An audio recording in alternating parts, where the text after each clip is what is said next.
lot of it is to keep dissidents down. Because you talk about a left wing, you talk about a right wing, and it's the same bird. During Reconstruction, yeah, it was a lot of blacks. It became a lot of black senators and mayors and stuff that started getting power positions in politics. But it ended, and they was booted out of that after several years. So ever since, it's always been a matter of control by a small group controlling everything. Who they control, who's gonna be president, and all that. I'm on that. Now people call it conspiracy, but when you look at it, is more truth than the lie, because the electoral college really determines who wins. Whoever wins the electoral college become president. Now I'm talking national stuff. I ain't talking local. I'm just talking on the presidential level. Whoever wins that electoral wins. Don't matter who gets the popular vote. Now that within itself isn't fair, because then you look at the electoral college states, and why are these states electoral college and these states aren't? It's because of population, right? Well, these states don't have as many people, so they vote count a little more than these states that got all these people.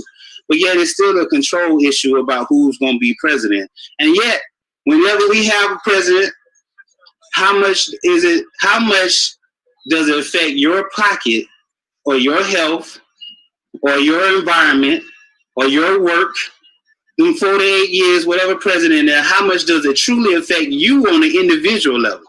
Now we're talking about policies being passed, which is good, that eventually we get to you, but it's basically all the same policies when you look at it.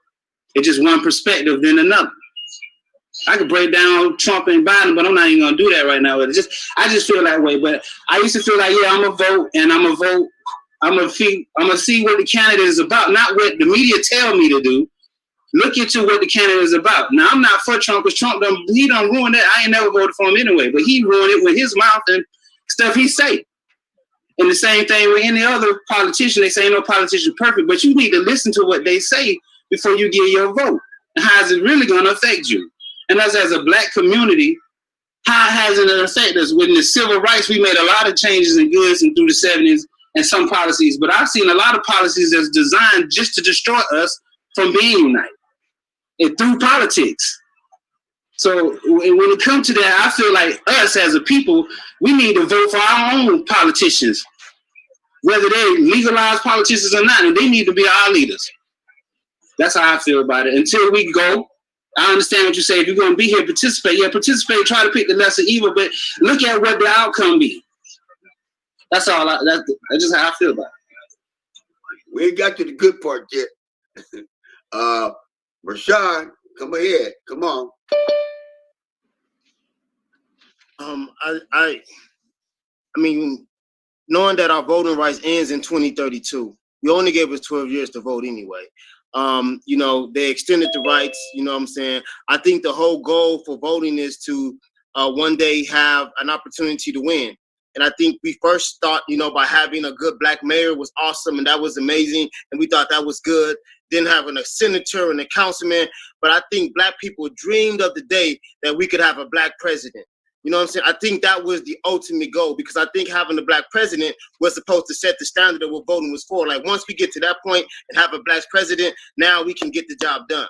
But since we kind of been there and done that, I really don't understand what's the point of voting for anymore, actually. You know what I'm saying? I don't understand what we kind of gain from it, because if we're going to allow the presidency of the United States of America and we have one that was African-American, I don't think we can get no better than that. How much more better than we can get than that? What else can we ask for?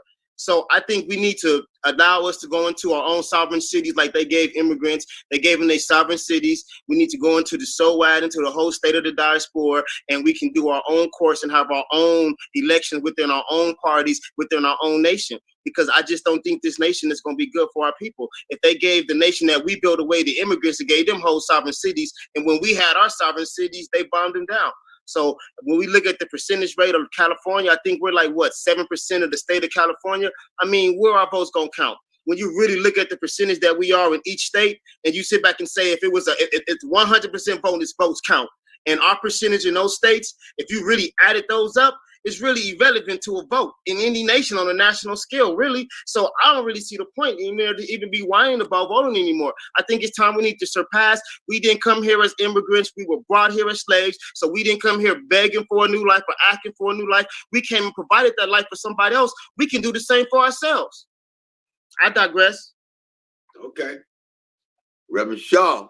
I second that, brother. You're on board. I love the way he came with that. Go ahead. Well, first of all, let us get an understanding of what voting is for today. We think that voting is for our rights. The reason people need to vote is because they are actually doing elections testing the apathy level of the people. In other words, they want to know your awareness. And if people don't vote, it tells them what laws they can pass without your consent. So, but if people are voting in mass numbers, it tells them that you are aware, that you're paying attention, and that you're alert. So that's the purpose of voting. Who the president is in this country means nothing. It don't matter if it's Trump. It doesn't matter if it's Biden. The thing is, nobody is working on our behalf, including when we had a black president, because otherwise we shouldn't even be coming up for voting rights acts in 2032. How come the Democrats haven't abolished it if they're our friends?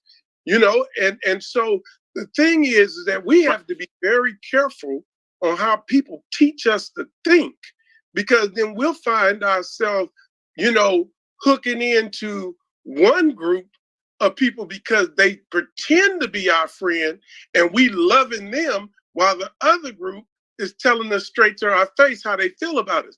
I like the man who tells me straight to my face. Yeah. So when it comes to expectations, go to work, go ahead. So we talk about voting. So seems like both Marshawn and Clipper here about lack of expectations have never been fulfilled. I was talking about that part, what you said about the apathy, because we've had broken promises. You know, we've had the 40 acres and the mule, you know, supposed to be talked to. We had the reparations that was supposed to be given to us. These are not things that just were fantasy things. These are real historical facts, you know. So, but again, like I said, it took a long time just even for poor white people to get to. Then again, even when they gave white women the vote, they didn't give it to black women, okay? You know, as a matter of fact, they gave black men the right to vote before they gave black women the right to vote, okay? And when they gave white women, you know, there's some writing, they were for themselves because they wanted to be on the same level as their husbands. They wanted the same thing they husbands. They wasn't thinking about black women, but they did use black women to get their rights in their struggle. Okay, so yes, I was talking about you having a family reunion. 10 of y'all come to the family reunion to vote on whatever. 3 of them there know 7 of them gonna vote against the cake. Them 7 gonna vote against that cake. We already know that. Do you just refuse to go to the family reunion meeting? Are you gonna refuse to go because you're gonna lose? So now just a question I threw out there real quick. I got Charles Porter on the line. Charles, I need for you to come in and let me know, when is the first time you voted and why? That's a good question. You got me jogging my memory. I think I first voted when I probably was around. Let me see. Let me ponder this. I probably was maybe in my 20s when I first voted. And I studied political science when I was in college. And so, you know, I understood the science of politics, but my passion was really about creating political systems and organizing from grassroots. You know, some of the speakers addressed that, the issues of, you know, having your own and you know, self-determination and empowerment. But also I saw voting as a strategy. So that's another thing, is that based on your worldview, you can some people don't want to vote because they don't want to invest their vote on somebody they don't really like, and they feel as if their vote was wasted. But another approach to it is a strategy, you know, that even if it is bad options, that's a strategy. That shouldn't be your only strategy though. So you should have other strategies. So, you know, even though I voted, my passion was about having, you know, independent, you know, institutions and building off the legacy of our ancestors. You know, we come from, you know, people who ruled themselves, people who were civil, people who, you know, created systems that supported life, supported health and wellness. And when our communities are facing issues that threaten our life, you know, that shows that, you know, as a people, we're dropping the ball on how we organize our neighborhoods and communities in the face of the systemic issues. We know the systemic issues are real. And OG, you talked about how historically people left the country, and that happened on numerous occasions, you know, here. And so that's all I got to say. I appreciate the conversation, but yeah, I was just, you know, looking at your worldview and strategies and different approaches and how you work to make the world around you a better place. I think that, as to me, is a deeper concept. Yeah, I think we hit it again because we can look at, like I say, we can look at Reconstruction. We can look at after Reconstruction, you know, Black Wall Street. I believe sometimes maybe it's too difficult, but we need to have more than one prone attack on this system. You know what I mean? I don't see how I could put all my faith and dreams in a system that continuously, you know, violated, you know, and just give it, you know, I mean, just give us raw deals. But on the second hand, like you say, we got mayors, you know, we getting senators, you know, that's a different problem though, because we need, when you talk about these people, they are elected officials. And I've worked in the system for about 20 years. I work for assemblymen. I work for the Democratic Party. You understand me? I work for the PAC committee. And, you know, I'm telling you, they got their own system. You know what I mean? And if you don't really know that system, how it works, it's going to frustrate you. And that's what I want to say about voter suppression. If I can frustrate you, I can stop you from going to the polls. Because going to the polls, to me, I was talking about the value of voting. Our people won that value by blood. They may not have no property, but the brother fought in the war, been in the military. Okay? A lot of our brothers been in the military. We didn't pay that cost. That's not no privilege no more. That's not no longer no privilege no more. And so I'm with that, you know, you can't give me something and then try to take it away. That's where the American Constitution has made some mistakes. It gave some people some stuff and then try to keep taking it away. We're going to give you some land, then we're going to take it away. We're going to give you some this here, then we're going to take it away. You know what I mean? So I have a problem with people taking anything from me, even if I ain't going to use it. That's just me. I don't want nobody taking nothing from me. That's that simple. So that's why I said I'm going back to ideals and possibilities. Ideals and possibilities. And then again, I say this election to me personally is going to see how we stand with each other. Because I got people, I ain't voting. Well, I don't care if you don't vote. Because trust and believe, if they dig Hitler up and put him in the White House tomorrow, I'm still going to feed my kids chicken wings. All right? Ron Crockett, when did you vote? First time and why? Is you back?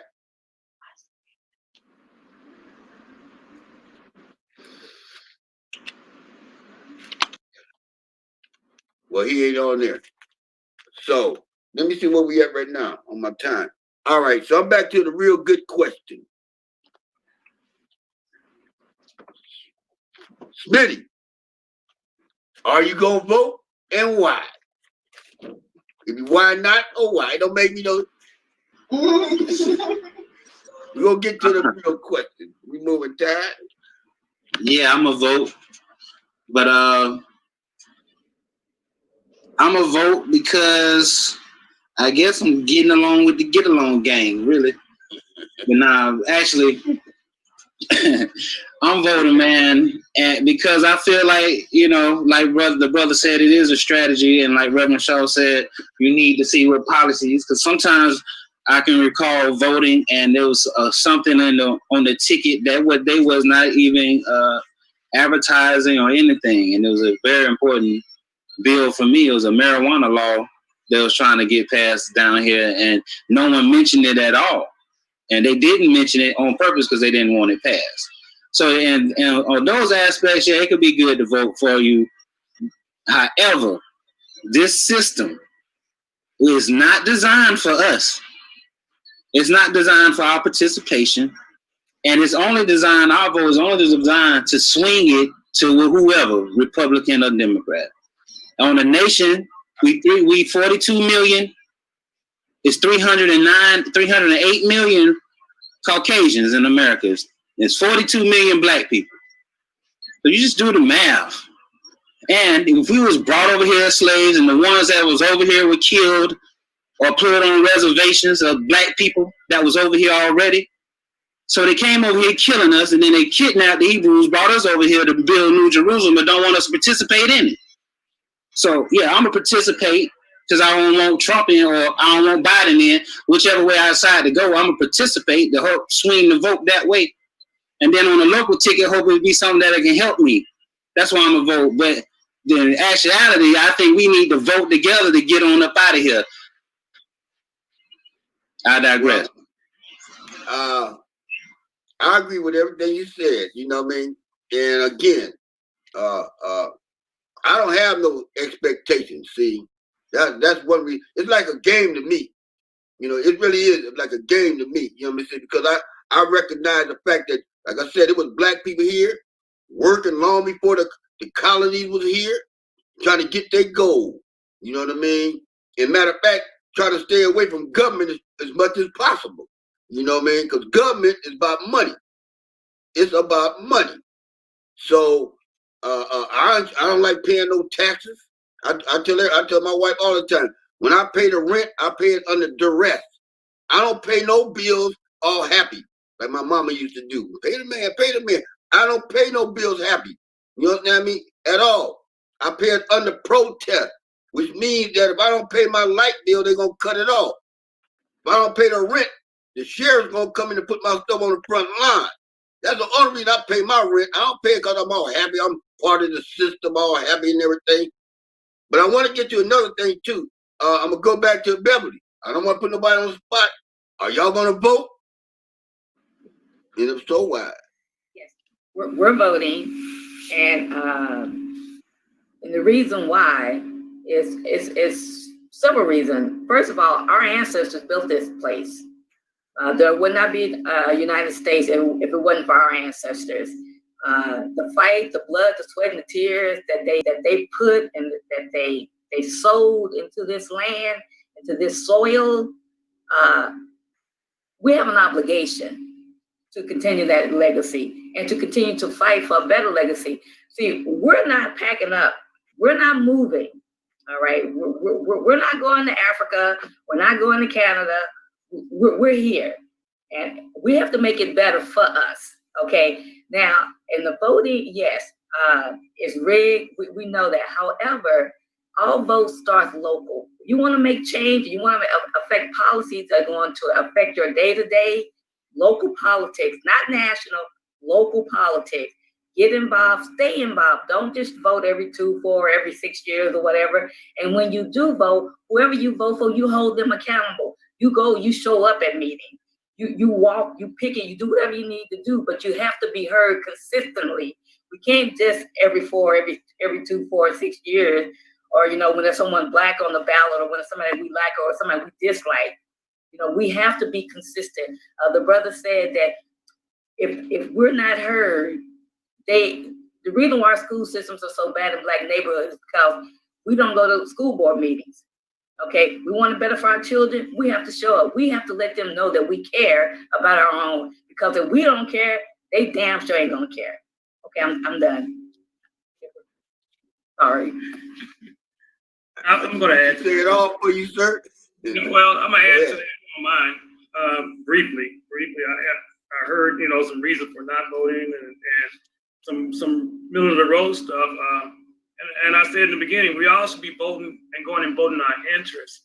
The young man, I think Clifford, you mentioned that marijuana was on the ballot, and that was a reason for you to vote. That's voting your interest. We go back to 1996. They're out in California. We're here in Baltimore. 1996. Proposition 209 was on the ballot, right? And then because people didn't show out, it was the lowest outturn of people to vote, in years. And affirmative action was on the ticket, and it rolled back affirmative action. And those things impact people across the board. I mean, that's just one thing, one aspect of it. So and you can see we're adamant about voting. I think each of us can find a reason and a purpose for going out and voting. As my wife said, we're here. If you're gonna concede, you're gonna concede and just take what they throw at you. I don't know what to tell you. Besides, you shouldn't concede. And I'm out. We gotta fight. And I'm glad you mentioned that, because I think most of us here are pretty politically educated. And I think one of the things I've seen over the last 20 and 30 years, whatever, is the lack of political education, ongoing classes in our communities ran by our community leaders. Without history and real knowledge, you don't even know about current events, because one thing you mentioned affirmative action, but I remember in California when they was coming up with the 3-strike law. And all these gangbangers sat at home. They sat there at home, all them kids sat there at home, and the next day they know it was a 3-strike law sending them away for 25 years to life because they didn't want to vote. You can't really be uneducated in this system right here. I mean, especially on local level, we see that you can't have an impact with, legislation and stuff like that. I don't like all that stuff anyway. But I'm going back, throw it right back to Marshawn. Marshawn, you go vote? I'm not sure. I might vote, for some troll reasons, but outside of that, it's really hard to say, because, there is times when voting has failed. I mean, there were times in California there was a Proposition 8 and there was Proposition 187. It had passed, the voters voted on it, and for some reason they just said, no, we're not gonna cut this through. And when it came to the 3 strikes rule, and it's for us, no, we don't feel that's the same way. They made us keep ours, but they took everybody else's away. And it seems like for us, it never wins. We always talk about voting, but then when you look at our community, we ain't won. I ain't see what we ain't won at. At the end of the day, we can look around and we can say all the most beautiful things in the world, but look at our communities. Our children go to college, they get master's degrees, and they get hired by everybody else except us. We don't have no corporations even hiring them. Name some franchises, some household Black businesses that we have. We got a lot of stuff that we could be working on, then be asking somebody to do something for us. It's too much stuff that needs to be done in the communities for us to be sitting here saying, let me go put this on so you can go do it for us. Like we can't do it ourselves. We act like they didn't come get us to do what they wanted us to get done because they couldn't do it themselves. So we can do it ourselves. I don't have a problem voting when it comes to like judges and the district attorneys in your community and those aspects. But when it comes to like, the mayor or who you are and those aspects, but at the full scale value, at the end of the day, where have we won at? Everybody keeps saying like they gonna make a change for us. We've been doing it for what? How long? For how long? And I don't understand where we won at. We don't have no big franchise corporation names. We don't own our own networks. We don't own none of that. None of that is ours. What is voting got us that we have? Where the banks at? Where our franchise banks at? Let me go get a Black-owned franchise hamburger stand right now because voting got us that. I want to see us go get that. Let me go get some eggs that's owned by a Black-owned business right now from a place in LA. That's a Black-owned company without having to drive a mile away.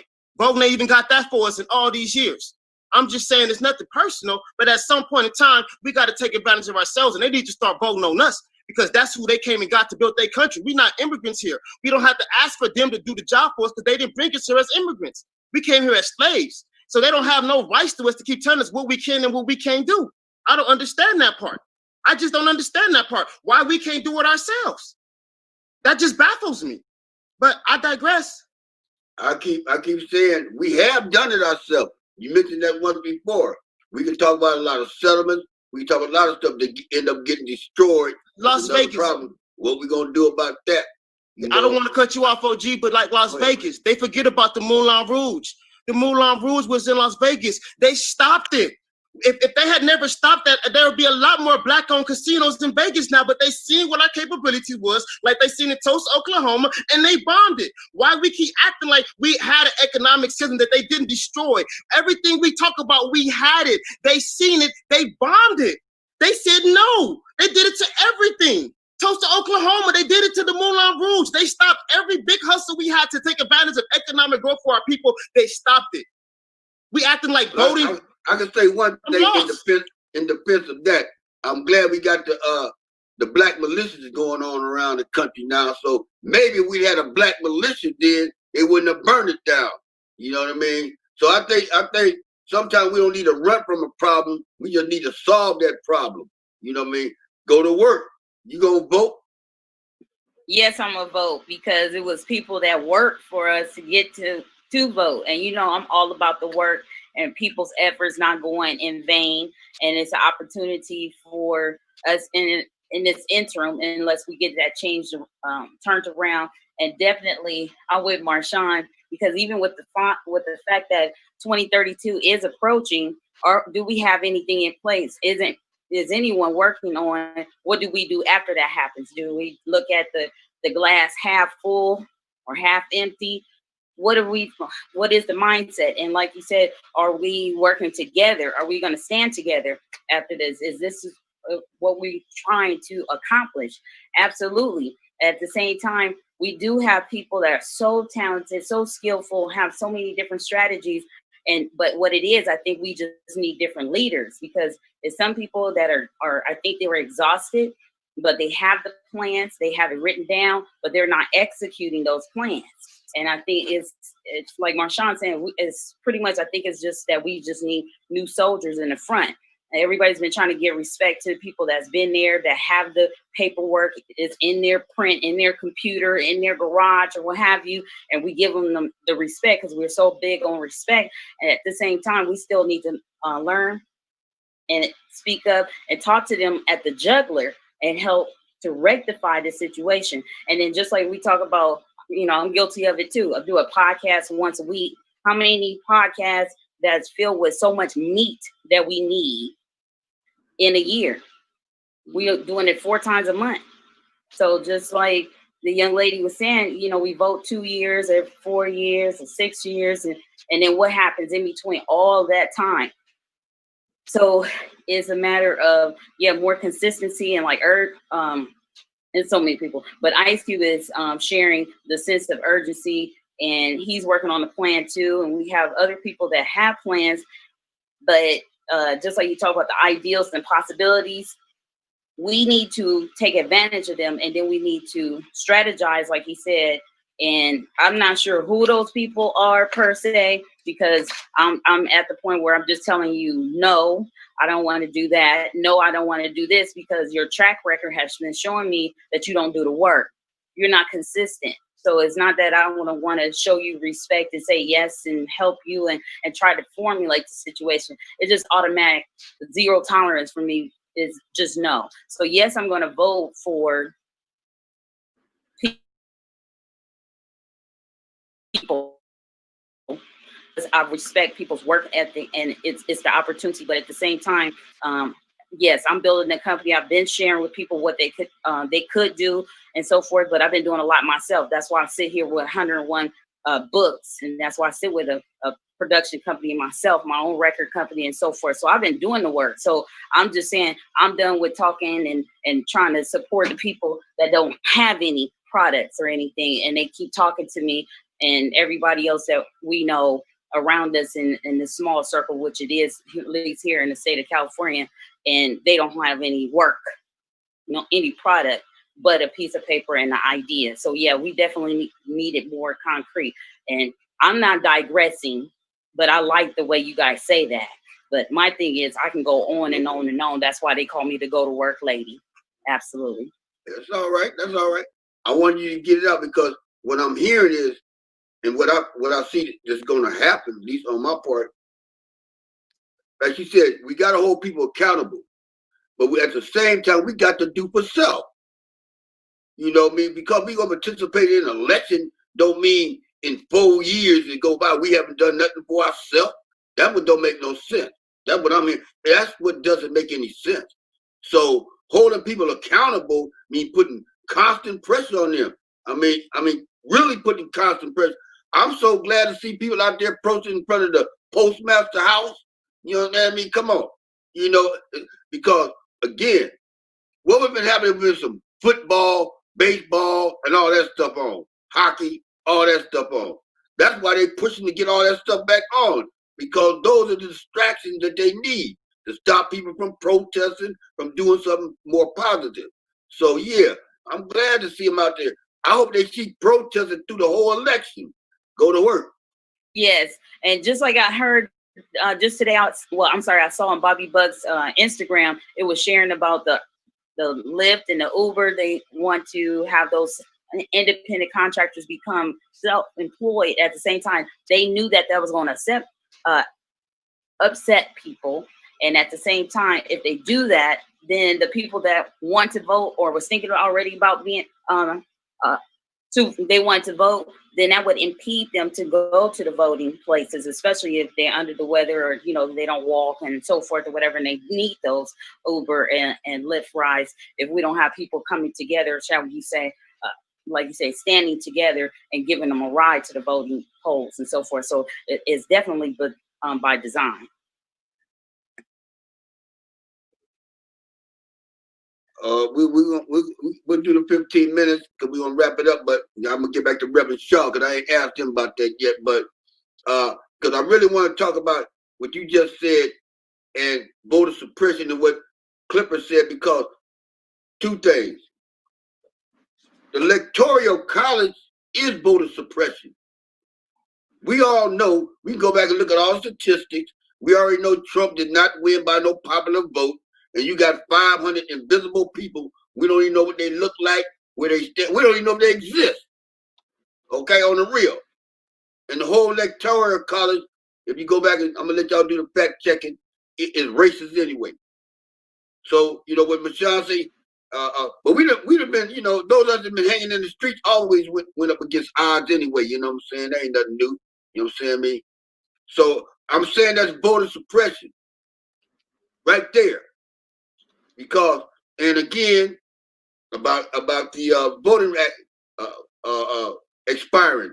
What we supposed to do, walk back into slavery or something? You know what I mean? Who gives somebody a right and then take it back?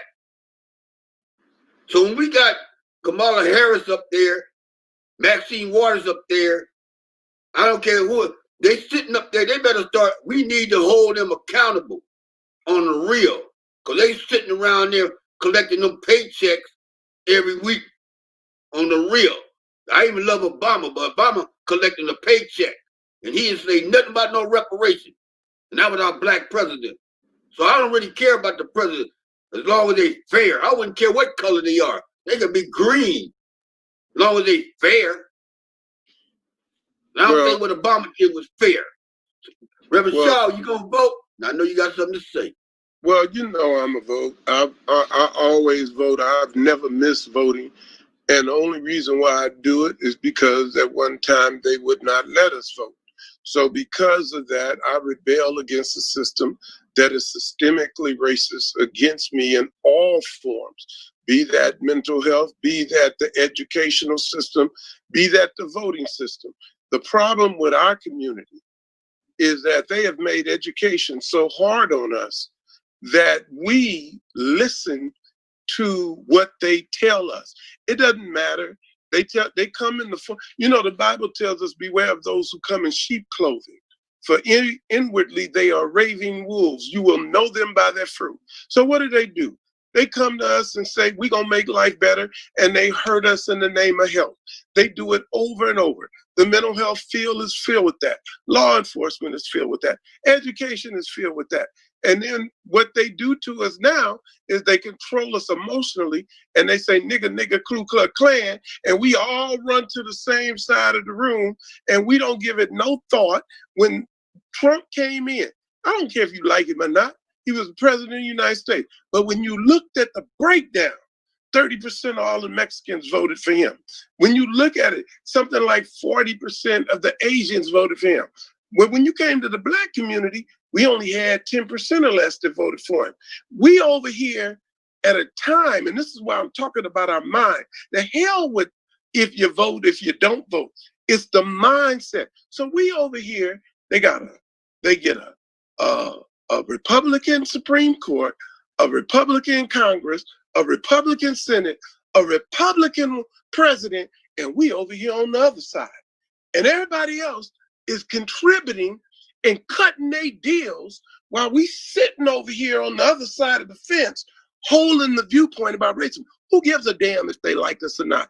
What we need to do is we should have our own political power party, and we say, who's giving us the best deal? Who cares who like us? Who's giving us the best deal? If the Republicans give us the best deal, we vote for the Republicans. If the Democrats give us the best deal, we vote. If it's independent, we vote. The hell with this, just give our vote. That's what Hillary Clinton messed up. She told Donna Brazile said, we got to spend this money in the Black community. She said, where are they going to go? See, this is how they play with our minds. And then we run around and think these people are our friends. We look at the doggone TV and these people calling the police on us, lying, Hillary Clinton supporters, different people. Look, it is time that we wake up. The hell with the Democratic Party, the hell, who's giving us the best deal? I agree with Mashawn. I agree with most of these brothers. It is time, though, we have to say to ourselves, we don't care what you think about it. See, we still want these damn people to love us. No, we want them to open the door so we can get it ourselves. We still depend on them to be fair. Let me tell you something. Radicalism isn't in you walking the streets as a militia. Radicalism is putting the politicians out of office no matter how or what color they are, and then they see you not playing. Otherwise, they put 12-cent tax on your gas, you scream and holler, it affects the poor people the most, but they knew when you didn't vote, you wasn't gonna do nothing about it. This is how we must change the game. The rest of it, not to mess up the debate and everything, but the truth of the matter is, we depend on us, not them. Us, not them. Us. Well, you know, they had on that same line about the deal, got Marshall on the deal.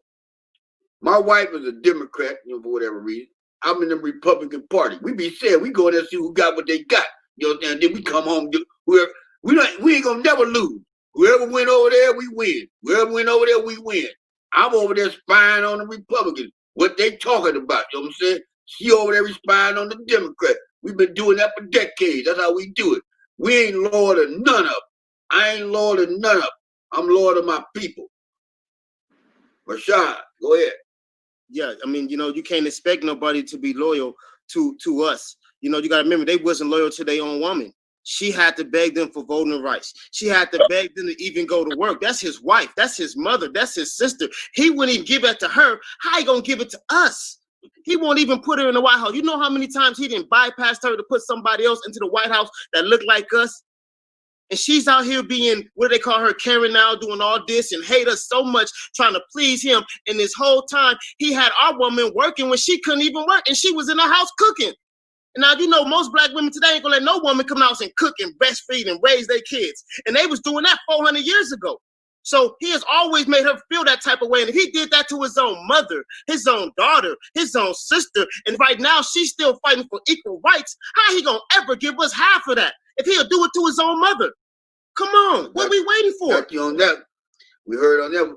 I digress. I want to do also add before I get to Crockett be back on that even during Reconstruction period and today, the black woman is the most powerful force in the South. They've been the most powerful force in the South when it comes to voting, even back in civil rights days. They're carrying that load today. I'm not, you know, that was something that kind of surprised me a little bit there. You know what I mean? So I respect y'all ladies. I'm with you. Go to work. I'm with you. I'm with y'all. I'm staying on y'all side. Charles, you gonna work? You gonna vote? You going to vote? I'm registered to vote. I use it as a strategy. One thing that I do want to talk about really quick for Crockett jump on. I know we don't have much time. The brother talked about like voter awareness, voter education. I think that's a major thing that we really lack. That discourages people from voting when they don't know what they're voting for. They don't know what's on the ballot. And, you know, the other tricky part about that is all these, you know, interests, you know, and lobbyists and the business interests. And we have to figure out also how to leverage, you know, the people power. You see people in the streets resulted in a lot of changes in a short period of time. And there's a lot of fear around that. And that's why you see on the news now, they're not showing no protests. They used to be on the news every day, but people still protesting. You know, so there's power in people being active and being engaged. And like you said, OG, your political involvement shouldn't be who you vote for and then you don't do nothing else. You know, we gotta ask whoever's running, like Brother Shaw said, we gotta hold them accountable. What you doing for Black people? You know, what you doing for us? You know, hold folks accountable. Have make sure our needs are at the forefront. And we got to realize, you know, that to leverage, like I said, the people power, but we can't. Our political involvement is more than just about voting, and I think we do ourselves a disservice when we judge people based on whether they vote or not. You know, because you have to, you got to be involved. Because even if you vote on something, they done changed the language of the bill by the time it rolls out, and nothing you voted for in there. It's something totally different, you know. And so that's a tricky part of politics, because there's always people with money pulling strings. You know, we got to be able to find a way to influence that. That's been a historical fact that politics was based on the interests of people who got money. I think our politics is based on the fact that, as we've been saying, our people have shedded blood for that. You know what I mean?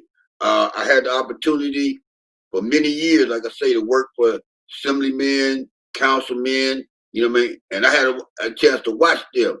And I'm gonna tell you, man, politics is serious. You know, even just get out to vote, they got a pandemic. You know, in normal times, to get out to vote is a very difficult task. If you ever worked in the campaign, getting people to the polls is a constant thing. And you have to be extremely organized, you know what I mean, to get people to the polls. Ryan Crockett, you gonna vote? Are you eating his mouth? I would say yes. I would say yes, I would vote. I'm going to vote. It's just the right thing to do to vote. Now, my candidate going to win? I don't know. But at the same time, you know, I want to make sure I'm part of the democratic process and I'm participating. Okay. Anybody got any further words before Reverend Shaw prays out? Cliff, yeah, I just find it that it's ridiculous that in 12 years, we got to vote to see if we got the right to vote. That's just ridiculous, man. Come on now. We are some very intelligent people, human beings, period. And when we're getting discriminated against because of the color of our pigmentation, and we sitting up in here talking about we're going to have to do something for 2012 to 2032, man, we need to forget all that. Like real talk, and come together and have our own power. True change come from conflict. True change come from conflict. You know, they do order out of chaos. They do chaos and then bring order out of it for a purpose, on purpose. And you got to understand who your enemy is. And we sitting there talking about, yeah, in 12 years we might not have the right to even vote. Okay, so they take the right to vote. What that's gonna stop if we just get together? Isn't this a country for the people, by the people? Right or wrong? So if this is a country for the people, by the people, what the people gonna do, man? We got to stop saying NASA give and start taking what we want. And that's all. Y'all stay blessed. I really believe, you know, our people need to work much more harder in coming together. You know, I mean, definitely. We be doing it on a small level, but I think we just need to expand it because we need more than one avenue. You can't put the whole thing on voting. And the problem again is accountability. If we can't hold these people accountable, you're not gonna get much out of it. I mean, of all the time I've been around, I've never received a check from no president. I got a check from the worst scoundrel on the planet Earth. You know what I mean? And that's sad. That's really sad because, you know, the next possible president, he ain't talking about sending me nan check. I'm gonna tell you the truth. You know, okay? So I take politics serious. I'll be playing with it. I'll be holding people accountable when and where I can. You know what I mean? And I believe in grassroots politics. I talk to politicians a lot, but when they ain't talking about what I'm talking about, I get outside the box and go do what I want to do. I never stay in that box. And that's what black people need to do. They need to get out the box sometime, do some out of the box thinking, because it's sad we ain't got no bank. I mean, that's sad at the 400 years. We ain't got a bank. We don't even own a gas station with all these millionaires we got. We don't even own a grocery store. That's a sad situation, but that's not always about the system. That's about our capitalist mind we got. We all want to be capitalists. We don't even want to share. You can't blame that just on the system. We've been groveling for money. The whole drug thing was all about money. We wanted money. We ready to sell drugs to our own mama, our own daddy, our own kids just to get some money. And that system got us like that. So I don't care. And another thing I just want to throw at my brothers, if and when you leave, we leave, because I'm going with y'all on the trip to Africa. You got to think about what kind of government they got over there. Are you going to join the political party when you get to Africa? Or you just going to walk around on the beach? Can you become the president of Africa? Think about that when we leave. Bobby, I'm turning it over to you and Reverend Shaw.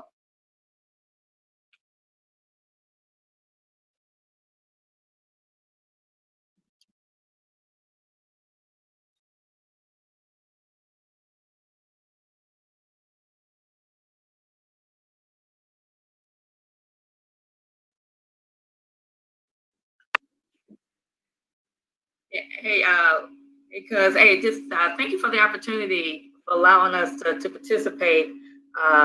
We enjoyed it. Interesting conversation, like a lot of the viewpoints, but I have just one question I just want to leave everyone with.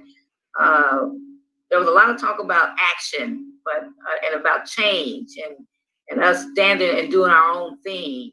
But what's in the process? What are you guys doing about it? It's like the sister said, or is it just talk, or are you laying a foundation to make a change? That's it. Everybody be blessed. God bless.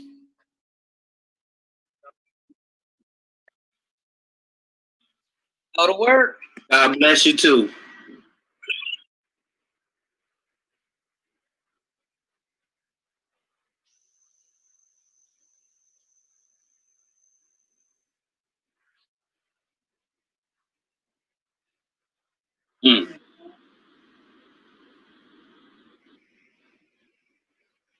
Wow.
Go to work real quick.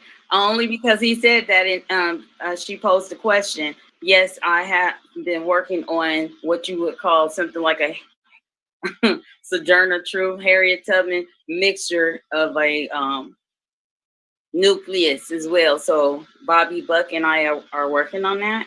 And at the same time, out of the 101 books, I have a book series called Go to Work for Smarties, and it has an acronym that works with ideals and possibilities, OG, and it's called Go to Work for Smarties. Smarties stands for Splendid Mathematical Actors Reigning Talented Intellectual Energetic Success. So we do have some things going on, and the next steps is to absolutely advertise the nucleus soon, and then at the same time the books are out there on Amazon.com and everywhere. Go to Work for Smarties as an acronym to help our growth mindsets versus the fixed mindsets. We're going to continue that for the lady. So who else got something going on so we can let the lady know we're working on something?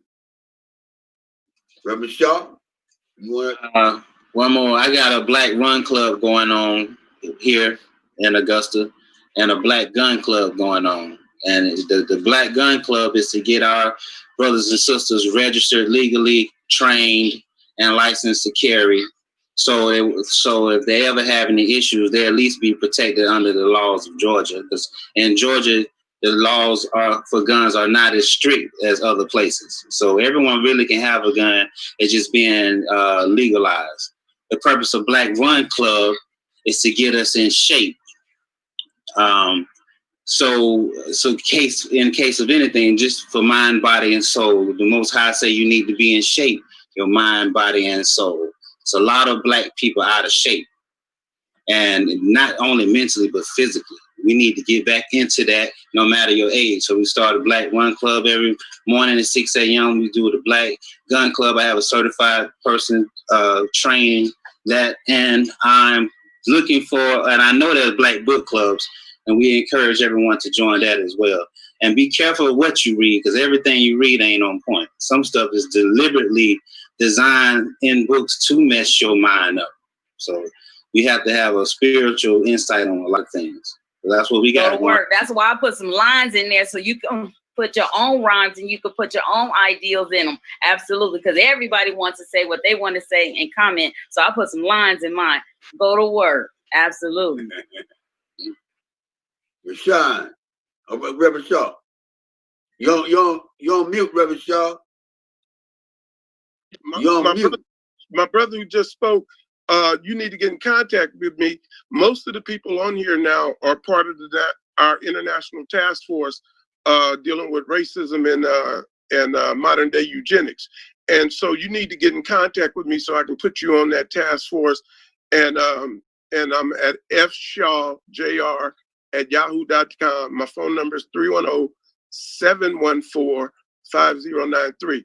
And Brother Ron, I've been trying to reach you also to represent the homeless in this thing. And so you guys need to get in contact. Everybody else pretty much is on the task force. Go to Work and Marshawn and OG and Bobby Buck. So the rest of you brothers, you know, and I did not, this is intentional that I'm putting together the Black folk on this thing. So anyway, I just want to say, you repeat your phone number, Reverend Shaw? You repeat your number? 310-714-5093. All right. Thank you. Okay, and then I want to just say just real quickly. Let me explain something to you when I'm talking about mindset.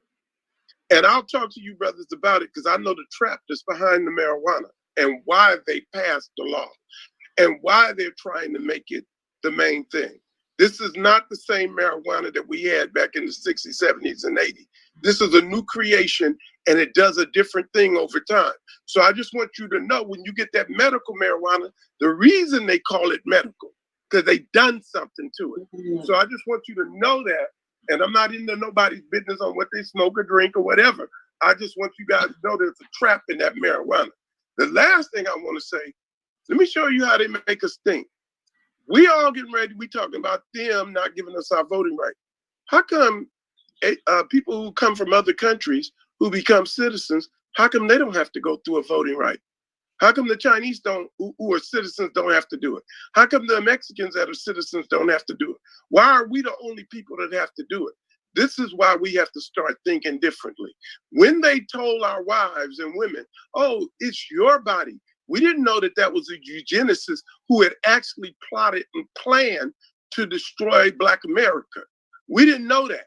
We thought, oh, if my body, I can have an abortion. So 20 million abortions later, a third of our population has been killed just through abortion. I'm not any sister that have abortion. I'm not passing a judgment on you, please. This is not what I'm talking about. I'm talking about how they come to our community and how they give us what they want us to think. And then we think that we thought it ourselves, and we think we getting like white folk, and it is time that we break that up.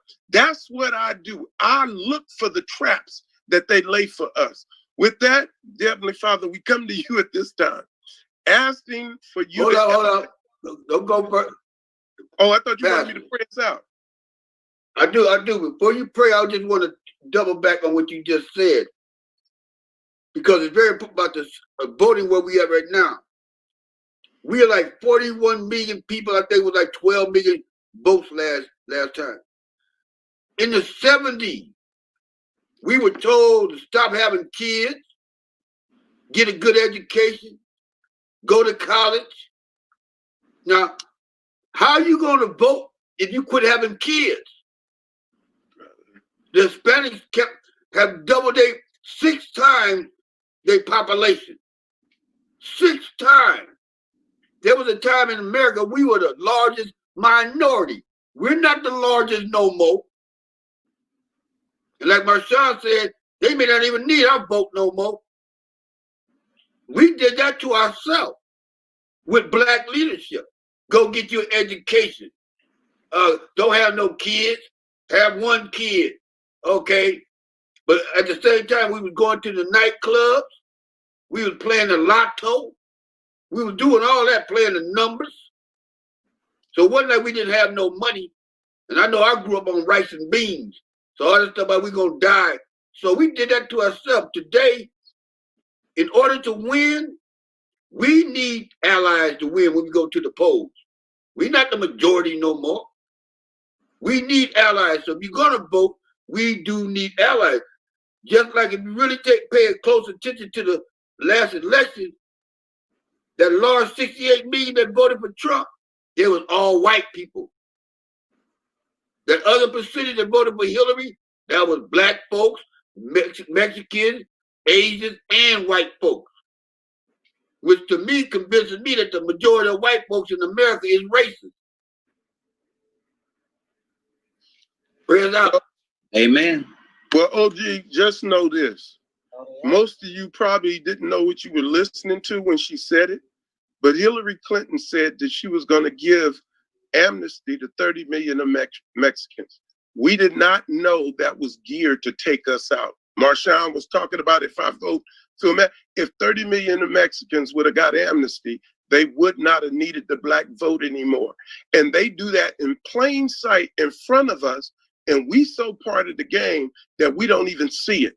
And so that's what I mean when I say we have to, transform our minds. We have to start looking at things differently. We take it for granted they're working on our behalf, but when you go to Sony and all these places, where's the Black executives? They all over in diversity. They all over there. They ain't none of them making a call on the movies and can green light something. This is how they trick you. This is how we get taken down, and we don't even know how they're doing it, but they're doing it like that. Let me pray. Dear Heavenly Father, we come to you at this time knowing that you are God, asking for the empowerment of our people, asking for us to be able to recognize the different aspects of the devil. We pray that you give us the mindset, oh Lord, to be able to see things clearly in 2020. 2020 means clear vision. So we want to be able to see this as clearly as possible. We don't come to seek a revolution, but we come to seek an evolution in the mental and spiritual aspects of our people. We ask this in the precious name of Jesus Christ, and all who agree, and every other religious leader who may be on this line. We thank you, O Lord. Amen. I thank everybody for coming. Amen. And I know I'm going to see some of y'all Make sure you back call me, brother. I'm gonna next call. week. All right, go to work. And Ron, you call me too. No doubt. Y'all have a good night. All right. Go to work, go to work. Good night, everyone. Good night. I put in work, I had no shame. At the time, it was part of the game. Now I see opportunity for you and me to have a unity. I look in your eyes every day. You're tired of this mess anyway. Children are dying, mothers are crying, while the politicians look the other way. We need another day to see the light, a new way. Stop the fight. Peace in the hood is on its way. Peace in the hood is here to stay, 'cause it's